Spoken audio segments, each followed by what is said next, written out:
Hello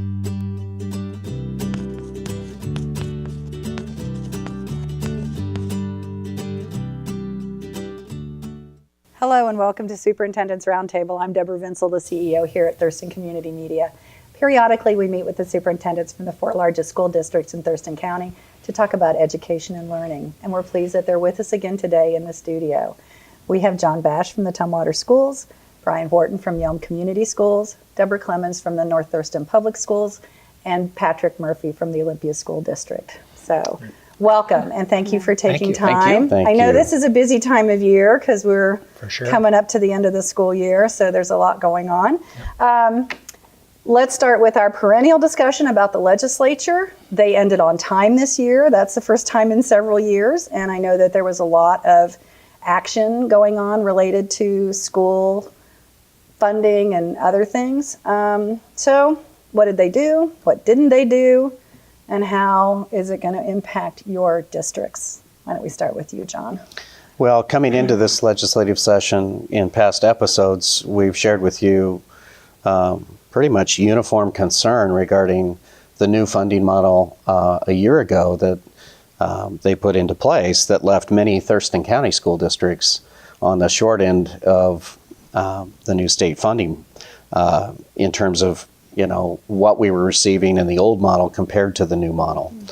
And then you add to that a negotiation season that resulted in many places double-digit raises for employees, not just teachers, but other groups as well, which left local districts asking some real fundamental questions. One was, how do we sustain the funding for those market-based competitive salaries, while at the same time the legislature took, in Tumwater, for example, roughly half of our voter-approved levy away. And so we were pleased, and I think my colleagues joined me in that opinion, that they restored at least some of the voter-approved levy that they had taken away, but not all. And in Tumwater, that adds back about $3 million that will help us offset the reductions that we were planning just to balance our budget. They also approved some additional special education money, but not nearly enough to cover the gap school districts have in our state. But in our district, that'll be another $250,000 to not only help us pay for the increased staff costs that we have, but help us provide additional services for kids. Beyond that, they passed a hold harmless set of bills, and that's still a mystery to us. And OSPI's job, our state agency, is to interpret what the legislature passed, and they've already determined that one of those 3 bills will benefit no school districts in our state. But 2 of them will, but it's written in such a way that it's been very difficult for the fiscal folks at OSPI to figure out, okay, how much do we tell Olympia, North Thurston, Yelm, and Tumwater they're actually getting? And but when you say hold harmless, what does that mean? Well, they looked at a list of factors. Relative to funding. Relative to the new funding model and how it impacted school districts compared to the old funding model, and what you were paying teachers, for example, and how experienced your teachers were. Because one of the things we've shared with you before is the old funding model used to provide a bit more funding to school districts that had more experienced and more educated teachers. And they did away with that mechanism. So that was one of the factors they included in this hold harmless concept. What we haven't been told yet, and we're eagerly waiting, because we have staff in our school districts waiting for decisions on will we have to reduce positions and other spending. And so we've said, hey, look, we're on hold with final decisions on those things until OSPI lets us know. And so we're checking the website daily. We're reaching out and calling them, and our business people are also attending trainings and workshops where OSPI is there giving what updates they can. But in the meantime, you're in development of your budgets too. Exactly. So, so we would like loop that in too. It's like, how do you develop a budget when you don't know? Right. So with the levy relief, I can tell you in Tumwater, we have decided that no one will be unemployed, and we have announced that to our staff. But we have also indicated that, for example, the state will mandate that in kindergarten through third grade, you're able to show a student-staff ratio of 17 students to 1 teacher. And that means we're going to have to take some existing positions that aren't K-3, liquidate those, eliminate those positions, and then reassign some people to serve in K-3. How about you? What's going on in Yelm where this is concerned? Very similar story to what John just described. We are appreciative of some restoration of our levy that our voters approved. That's about $2.4 million for us. We were hoping for a lot more in special education. We dip into our local levy about $1.6 million, and we'll only get about 230 from the legislature. There was a lot of talk early in the session, in the middle of the session, that they were going to fully fund special education, and came deeply short of that number when it all fell into place. That's a concern. K-3 ratio is a big concern. We've bought 6 classrooms over the last 2 years, and we were really thinking the news throughout the session was that would be delayed again, the implementation of it, keep the money but not be held accountable for not quite getting there. That could hit us if we don't make the same moves that John described, about $300,000. So there's good news, there's bad news. I would say my summary of how I felt about the session was we heard going in a lot of talk about creating predictability and sustainability. And I think we have the same questions. Even though we can breathe now that there's some levy restoration and we don't have to lay off people, I don't see predictability or sustainability. The mechanisms were not tweaked, the formulas were not adjusted in a way that we can say 5 years out, 4 years out, here's where we're going to be. And I think just the adjustment period that it'll take with this new funding mechanism, I think there's going to be unequal times for about the next 4 years. And that'll hit districts in different ways, and it'll be our job to manage around that. We're going to have to, in Yelm, put curriculum adoptions on hold. We're shrinking some staff that has typically supported high quality training for teachers. And those aren't RIFs, those are just reductions based on attrition and people retiring. But we were hoping that the formulas would be adjusted to a point where we're not supplanting truly basic ed things like special education, nurses, counselors out of our levy. And that was, if I'm disappointed in anything, that's where I'm disappointed. Okay. When I look at our goal of sustaining all of our programs, our direct services to students, maintaining our staffing levels for everyone who wants to continue to be an employee of North Thurston Public Schools, we've been able to do all of that in our early budget planning going into next year. So I feel like it's good news. We're fortunate because in our school district, our voters approved a 4-year levy, and so we had a 28% levy on the books. Some school districts in the state are not in that same situation. So I'm very grateful for the voter support we've had in the past. In February 2020, we're going to go back to our voters. The local levy total amount prior to the dip down to $1.50 per thousand for our school district was a little over $39 million. And in 2020, it'll be about $32 million. So it's a decrease, but I believe that we can still maintain all of our programs given the additional funding we're receiving from the state. In the area of special education, we have a number of students who qualify for services. So the increase that's been provided by the state will be very helpful to us and reduce that reliance on the local levy.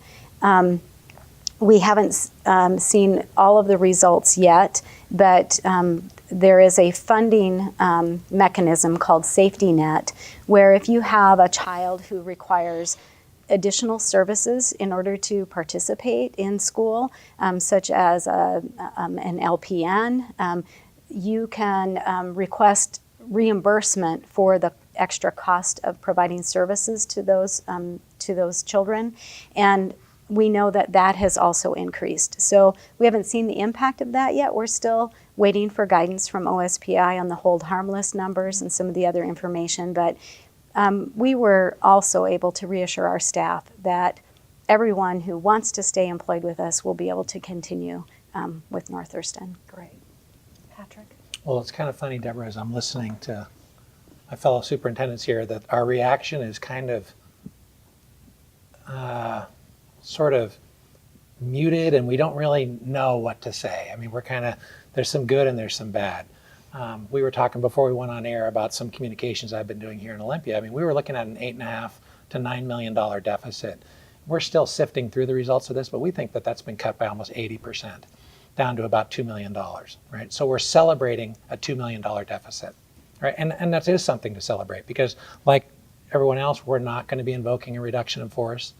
And we're grateful for that. And so that part is really, really important. But I want to speak to this idea about predictability and sustainability. The fact that Deb was just speaking about what happened in the final hours. Literally, that's when we found out. You know, right before midnight on the last day of the legislative session. And we talk about kids coming to school with unpredictability around finances in their home, and how it's very difficult for them to learn, and how we have to help, you know, support those students and families in that situation. It's not a good way to run a school district. It's not a good way to run a state.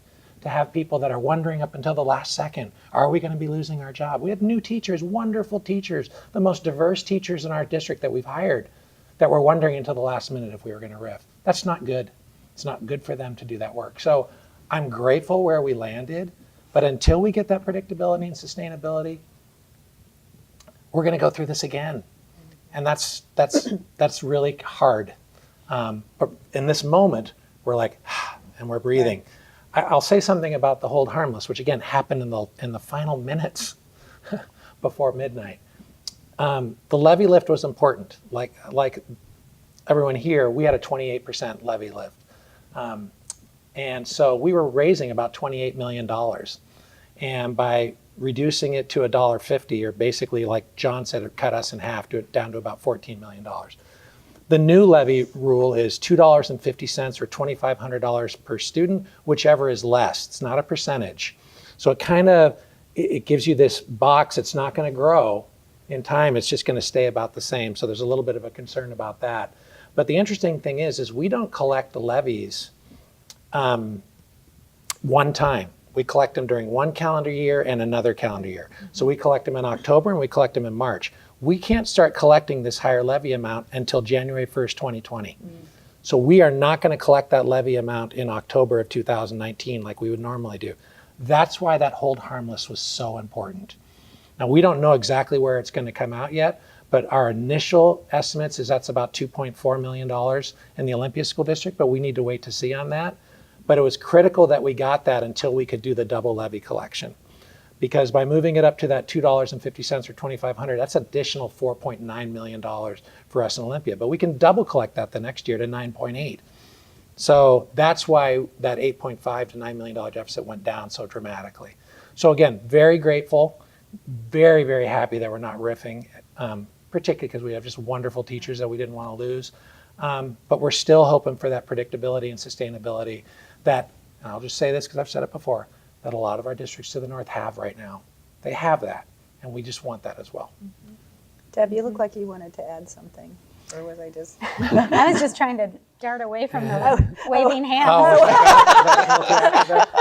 Yeah, well, and I'll have to say, we had a cabinet meeting recently, and we didn't spend a whole lot of time talking about budget, right? And we have been very passionate about it, and I have been waving my hands a lot in different venues.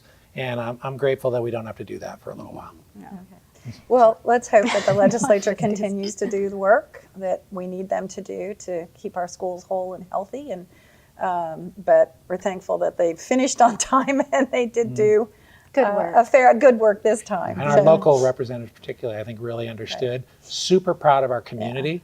Yeah. Our students, our parents really got our stories out there. Yeah. And I think that, along with our local representatives, have made a difference. Yeah, I was at home one evening and the phone rang, and it was an invitation to join in a town hall, a telephone town hall with Lori Dolan and Beth Dolio, and that was, I listened to the majority of it and couldn't stay for it, but the entire conversation from the people on the phone that night was about education. And there were other things that they had said, we are here to talk about all these things, but pretty much every question I heard asked was asked about education and funding. So, and they did a great job in that. So, okay, well, let's move on then. I know that we'll talk about the legislature and budgeting in the fall, as we do every time. But there have been some changes in other things for schools, graduation requirements, for example. So I'm going to start with you, Brian, on that. How is that rolling out in your district, and how does it impact your students? Well, the old adage is... And what are the changes? The old adage is, the only two predictable things are death and taxes. But it's really predictable that graduation requirements change almost every year. What we see is the delinking of testing to the graduation requirements. Now, it doesn't mean that students don't have to demonstrate proficiency in language arts and math and science, but instead of having a gatekeeping test to pass, there are other ways if they don't meet that on the Smarter Balanced Assessment. They can deal with different course choices. They can have access to alternatives, which they've already had, but it really does take away that high stakes testing nature. And what we're really trying to get to, and I hope this is the outcome of this change, is that students become far more prepared and planned in the time that they're in school, that says, I want to take these courses, and every course I take matters to the plan I want to enact. And we want students to have that great high school and beyond plan. And we want them to enact that right after graduation, whatever that is. If that's the great choice to be in the military, or the great choice to go to a trade school, or a 4-year college, or a 2-year college, whatever it is, we think now that there is a much more predictable path that they can take. And so we won't have students retaking those tests multiple times. They'll be able to choose how they're going to demonstrate that if they don't pass that test on the first time. I think it creates opportunities. It creates conversation for students to say what's most important, rather than I didn't pass the test, now I have to take a certain course, or I have to do a different way. We hope that's the outcome, because the way that the education to work continuum is happening for these kids now is we know that they have to have high quality education after graduation in order to really get into the jobs that they want. And it's our job to make that as seamless and as well planned as possible. I hope that the delinking does that. I would be untruthful if I said a lot of students have not graduated because of testing. That wouldn't be a true statement. But I know that it creates incredible stress on kids to take those high stakes tests. And it also diminishes their course choices if they're not successful right off the bat. And that's the real hope. They will still demonstrate high levels of reading, writing, and math and science on the way to a diploma, and that's a good thing. But I think this allows for planning and creativity and a lot more personal choice for kids and their families. Did those take effect for the graduating class for 2019, or is it for the graduating class of 2020? When did these changes take effect? For the class of 2020, but there were a few other provisions that apply. Like Brian said, they keep changing things. So what expired in 2018 was an accelerated appeal option. Well, this bill extended the accelerated appeal option for the current graduating class. So now they can, if they don't pass, they can appeal, and there's certain criteria for those appeals. And OSPI is set up now to rapidly respond to those, so students can still graduate on time if they meet the criteria. I would say that some of the options that students were navigating previously are the same. I think that it's still very beneficial for students to sit for the exam and take the exam first, because some of the options are a little more complicated. And so if students take the exam, they not only demonstrate their proficiency, they have access to some other things. If they choose to go on to, say, a community college after they graduate, they automatically are enrolled as a freshman. Right. And so there's some benefits to students continuing to take the exam because it opens some doors for them. And so would encourage students to continue for that reason, as well as other reasons. Couple of thoughts about the changes. if we go all the way back to the early 90s, when the original House bill, I forget what it was called, that established the Washington ELERs, what did ELERs stand for? Essential academic learning requirements. House Bill 1209, essential academic learning requirements. And then the WASL came out of that, right? And the idea is that we had people that were graduating in these 295 school districts all across the state of Washington. But what did that diploma mean? And there were people that said, well, you need to get 2 credits of math, but we'll just give them consumer math, and it'll be really low level, and we'll give them a math credit, and they'll graduate. And there was this idea that diploma should mean something consistently across the state. So let's have some standards, and then let's have an assessment that could show that those standards are being met. I think that's still important, and I've heard my colleagues here saying that as well, that we need to have high expectations. The idea that one test would be the be-all, end-all to whether or not a student could graduate is never a really good idea, because there's all sorts of reasons why somebody might not do well on a test that day. Now, the other things that students can do, a lot of them are still tests, right? So we say, if you don't pass the SBA, let's look at your ACT or SAT score. Those are tests. Well, maybe you could go take the Armed Services exam, the ASVAB. That's a test. Maybe we could look at how well you do on an AP or IB exam. Those are tests. So this idea that we're delinking testing, we're adding some more testing that can count as well. And then there's a CTE pathway. Then you can do some grade point average. There's other things. It's going to be more for counselors, that they're going to be looking, we didn't like that it was one thing, but that's easier to manage. But I think our counselors now are going to have more things that they're going to be looking at, which they're grateful for, to work with families around that. So I think it was a good thing to delink that. But it doesn't mean that people aren't going to be testing, and there's good reasons to sit for that as well. Right. Okay. So let's look to the summer. It's right around the corner. And it's a great time to take on projects that are harder to do when there's kids in the classroom and halls are full of people. So what are some of the big projects that are coming up in North Thurston for the summer? We'll start with you, Deb. So for construction projects, we have Phase 3 of North Thurston High School that will be completed this summer. And that really is an exterior project. There are a number of portable classrooms that will be removed and a bus loop put into place, as well as a beautiful courtyard on the center of the campus. Pleasant Glade Elementary School is under construction, so there'll be more happening there, internal to the building mostly. And then in the summertime, we're also going to be running a really strong summer school program. All of our students are required to have 24 credits to graduate now, so any student who has failed a class in 9th or 10th grade, it's a great opportunity for them to take a class outside of the regular school day, get that credit made up in summer, and then be back on track with their peers in the fall. Okay, great. Patrick? Summer, we also have some big construction projects that are starting in Olympia at our 2 comprehensive high schools. Olympia High School and Capitol both have significant construction projects going on that'll start this summer. At Capitol, we're going to be adding a theater and doing a lot of work around that school to the outside veneer of the school, and also HVAC systems and things like that.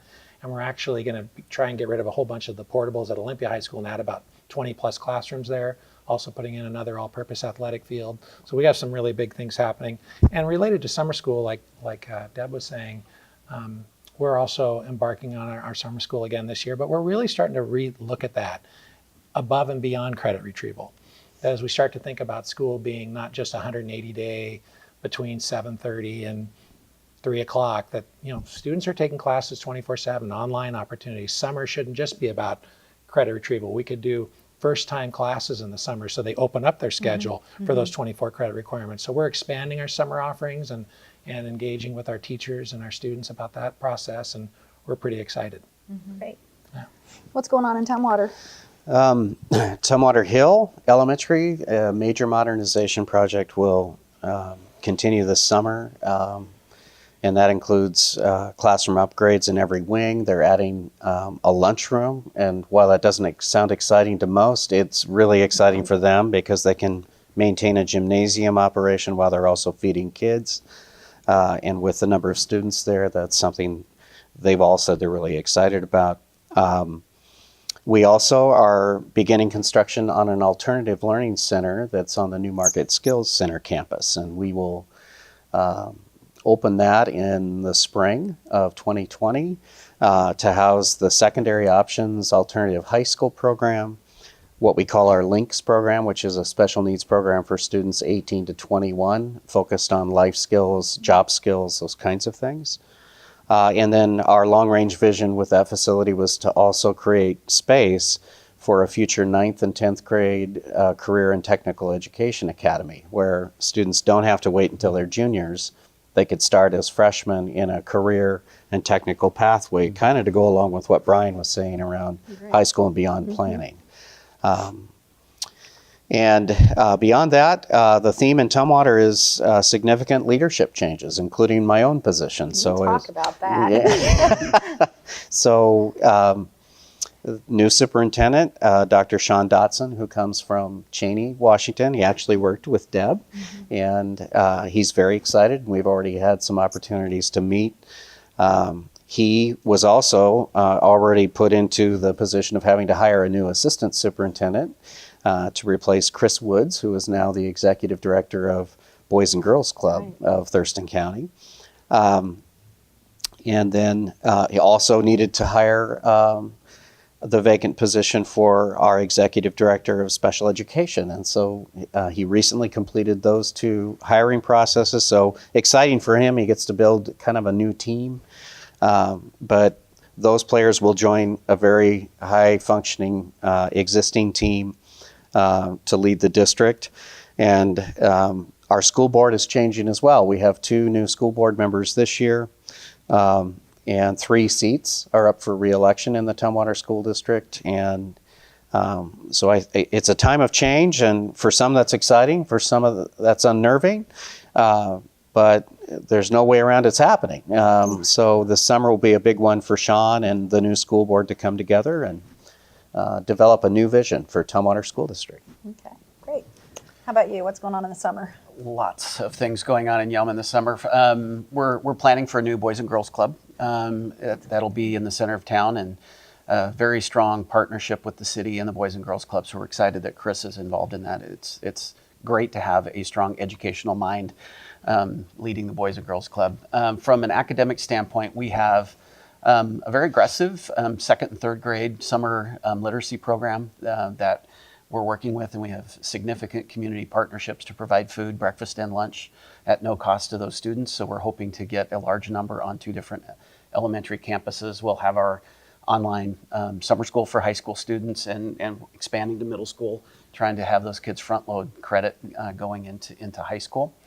And then the big pieces that we're working on, we started on Monday a renovation of our stadium. So they'll get new turf, lights, and scoreboard. But we were really fortunate. The big deal is back in February, we passed a almost $100 million bond. And we are rapidly planning 2 replacement schools and 7 safety projects. And the design work will go through the summer, and we'll break ground in March on a new middle school. So that's exciting. That's a lot of work, but it's really exciting. Yeah. Cool. It's going to be great for Yelm. Okay, so got everybody? I think Did I that's get around? Did I go everybody. around? Okay, Yeah, great. I think- So we're at the end of the school year, and I always like to give you an opportunity to kind of celebrate or share a story that you want to celebrate. So Patrick, let's Sure. start with you. If I could, I'll share 2. A couple of people mentioned the Boys and Girls Clubs, and Chris Woods is the new executive director. We had their breakfast this week, and they were recognizing the Thurston County Youth of the Year. And that happened to be a junior at Capitol High School. Her name is Johanna Che, and her story is just really inspiring. And I just want to let the world know about that as well, because that was, like I said, a really wonderful recognition of her at that event this week. The other thing I would say as a celebration is we just heard from OSPI about the state recognized schools, and we had 4 schools that are being recognized for things like high achievement in math and language arts or closing the achievement gap, and those would be McLean Elementary School, Boston Harbor Elementary School, Jefferson Middle School, and Avanti High School. That's And great. so a great feather in the hat of all those schools and the hard work of their teams. And Avanti High School has Macbeth happening this weekend. If anybody wants to go see a version of Macbeth, it's awesome. Great. I'm going to save you for last. Okay. How about you? Ryan? We also were notified yesterday that Yale Middle School is being recognized by the state for its high achievement, closing the achievement gap. And that'll be a new banner for their new school. And so that'll be really exciting. We've worked really hard this year on a community initiative called Graduate Yelm, trying to expand the conversation about graduation, especially into homes where the conversation about going on beyond graduation to school doesn't happen easily all the time. And we set a goal of 100 partners within the community that we would go out and work with, train, provide resources on how to talk to customers and employees. And we're really close to that goal. We're going over 90 this week, and we'll get our goal is 100 by graduation. And it's really taken off. Our logo, our Graduate Yelm logo, is all over town, and it's been really fun. It's been a nice way to connect with a lot of different populations within our town. A lot of small businesses have just flocked to the initiative and say, let's figure out how we can talk to people and create an expectation that great things happen after graduation. Right. Cool. Deb? Well, I have two things that I'd like to share. The first is this year, for the first time, we are taking the time to talk about the importance of mental health. May is Mental Health Awareness Month, and all of us received the results of the Healthy Youth Survey that is done every 2 years. I believe it's 6th, 8th, 10th, and 12th. And across the state of Washington, there was a significant increase in students expressing anxiety, depression, and thoughts of suicide. And our board of directors hosted a community conversation last October on this topic of resiliency and mental health. And they directed myself as superintendent and our staff to do everything we can to reduce the stigma associated with mental health. So our community relations department, working with our student support department, has designed posters that are now displayed throughout our schools with information for students about who to talk to when they have a concern. Some of these resources are available to all children and students in Thurston County. There's a crisis line that they can text or call, or they can talk to a caring adult at their school so that we can get them help. So we think that mental health is something for everyone, and we need to talk about it the same way we talk about physical health. Yep.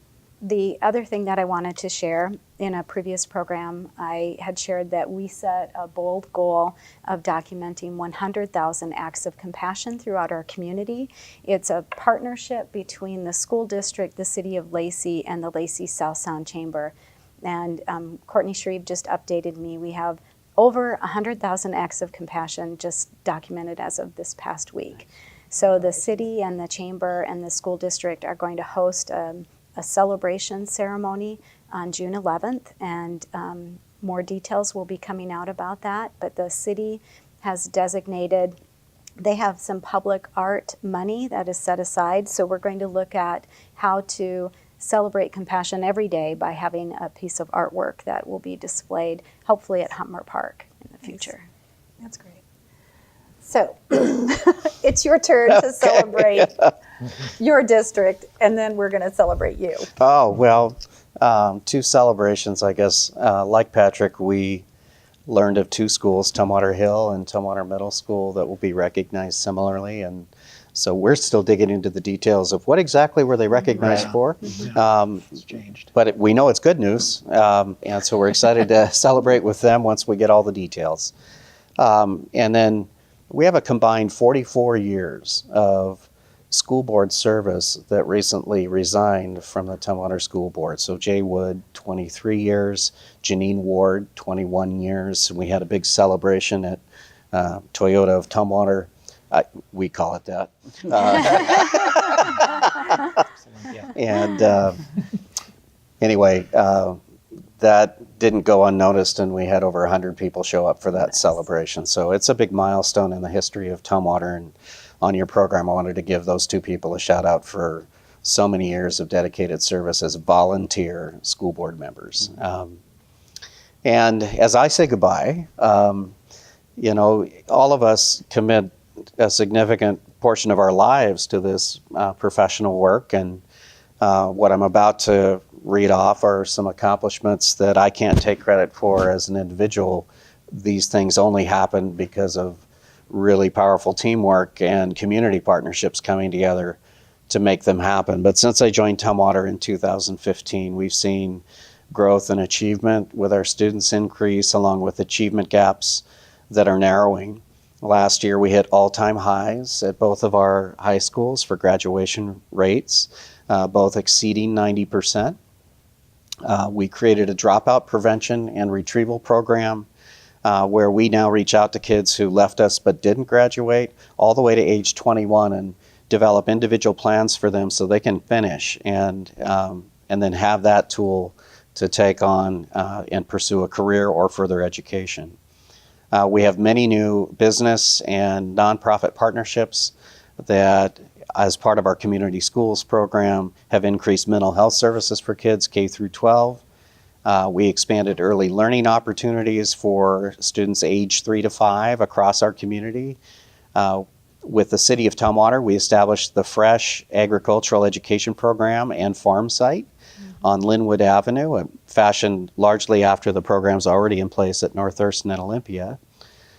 We expanded highly capable programs, music, and our STEM career development programs. And last year we began the first Spanish language program for elementary kids at East Olympia Elementary.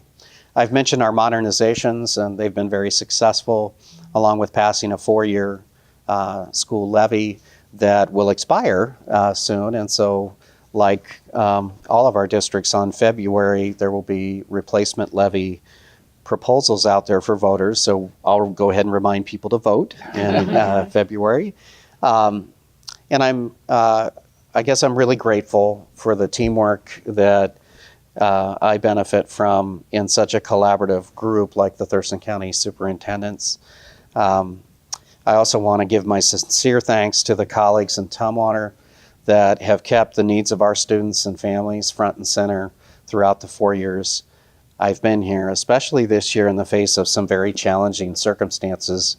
And if you read the news, you know what I'm talking about. And I also want to say one more time a big welcome to Dr. Sean Dotson, who comes as the new superintendent of Tumwater and will be joining you here at this table. We'll meet him in September. And he comes with the experience and background, I think, to take the district forward, along with a new school board team. And so I'm excited for him to come. And with one of my team members here and coming to this event with me throughout my 4 years, Lori Wiedenmeyer, I want to give her a shout out, along with my entire leadership team. If there's a list of things I'll miss, and there is, one of those things is a really talented group of leaders that I've had the good fortune to gather around me and accomplish many of these things. So, and thank you for this venue. You're welcome. Where we can come and share with the community what's happening in our schools. Oh, it is our pleasure. Now, I know you're leaving Tumwater School District, but you're not going far.